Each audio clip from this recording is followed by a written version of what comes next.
আসসালামু আলাইকুম শুক্তারাস কিচেনে আপনাদের সকলকে স্বাগতম। আমি আজকে হাজির হয়ে গেলাম গাজরের খুবই ইউনিক একটি রেসিপি নিয়ে। এটা বাচ্চাদের খুবই পছন্দ হওয়ার মতো একটি রেসিপি এবং যারা গাজর পছন্দ করেন না আমি আশা করি তাদেরও এই রেসিপিটি ভালো লাগবে।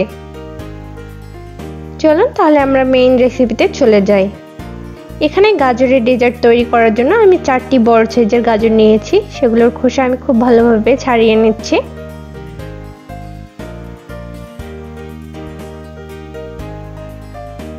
খোসা ছাড়ানো হয়ে গেলে গাজরগুলো আমি কেটে নেব।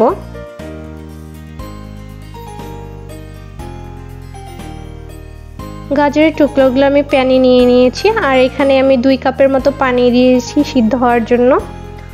তারপর এটা আমি ঢেকে অপেক্ষা করব সিদ্ধ হওয়া পর্যন্ত।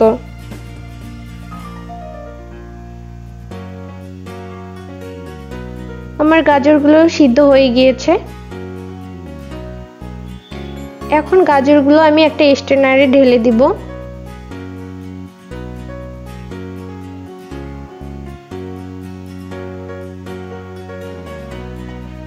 গাজর থেকে যে পানিগুলো বের হয়েছে এগুলো এখন হাফ কাপের মতো আমি নিয়ে নিব।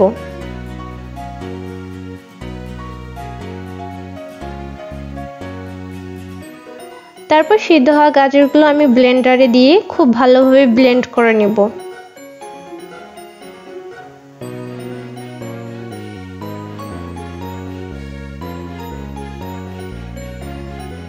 দেখতেই পাচ্ছেন যে আমার গাজরগুলো ব্লেন্ড করা হয়ে গিয়েছে।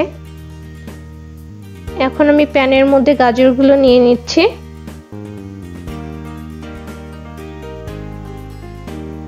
দিয়ে দেব হাফ কাপের মতো চিনি।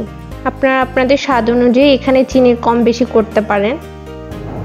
তারপর আমি এখানে দিয়ে দিব ভ্যানিলা এসেন্স। আপনারা এখানে এলাচ গুঁড়ো দিতে পারেন। আমি এখানে খুবই সামান্য পরিমাণ ভ্যানিলা এসেন্স দিয়েছি। তারপর আমি যে গাজরের পানিগুলো রেখেছিলাম সেখানে আমি 1.5 চামচ কর্নফ্লাওয়ার দিয়ে দিচ্ছি। দিয়ে খুব ভালোভাবে আমি এটি মিশিয়ে নিব। মেশানো হয়ে গেলে গাজরের পেস্ট এর মধ্যে এগুলো আমি দিয়ে দিব। এখন এগুলো আমি একটু মিশিয়ে নিব আর তারপর চুলায় বসিয়ে দেব। আর এখন এটা আমাকে অনবরত নাড়তে হবে আর এই সময় চুলার আঁচ মিডিয়াম লোতে রাখতে হবে।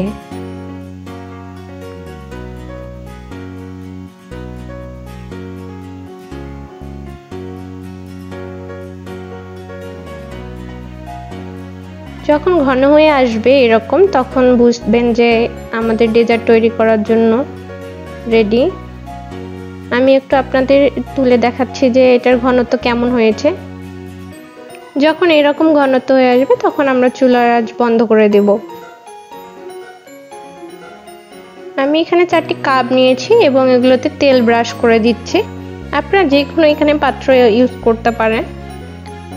আমি এখন চেপে চেপে কাপের মধ্যে গাজরের পেস্টগুলো দিয়ে দিচ্ছি।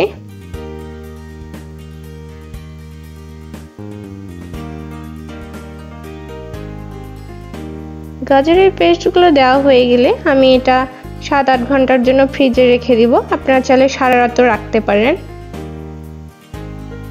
আর অবশ্যই এটা নরমাল ফ্রিজে রাখতে হবে। এখন আমি ফ্রিজ থেকে বের করে নিয়েছি। এইটি কাপ আমি দেখিয়ে দিচ্ছি। এভাবে আঙ্গুল দিয়ে হালকা করে চাপ দিয়ে সাইড থেকে খুলে নিতে হবে। তারপর ট্যাপ করে আমি এটা বের করে নিচ্ছি। দেখতেই পাচ্ছেন কত সুন্দর হয়েছে। এখন আমি একটি বাটির মধ্যে ড্রাই কোকোনাট নিয়েছি। গাজরের যে ডেজার্টটি আছে সেই ডেজার্টের গায়ে এখন আমি ড্রাই কোকোনাটগুলো খুব ভালোভাবে লাগিয়ে নিব।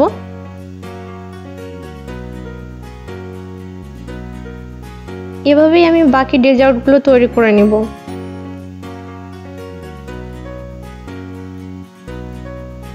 এখন আমি আপনাদের একটি কেটে দেখাচ্ছি কেমন হয়েছে। আপনারা দেখতেই পাচ্ছেন যে এটির কালার খুবই সুন্দর এসেছে। রেসিপিটি বাসায় ট্রাই করে কেমন লেগেছে অবশ্যই আমাকে কমেন্ট বক্সে জানাবেন। আমার ভিডিওটি ভালো লেগে থাকলে ভিডিওটিতে একটি লাইক করবেন, আমার চ্যানেলটি সাবস্ক্রাইব করবেন এবং বেল আইকনে ক্লিক করবেন। আল্লাহ হাফেজ।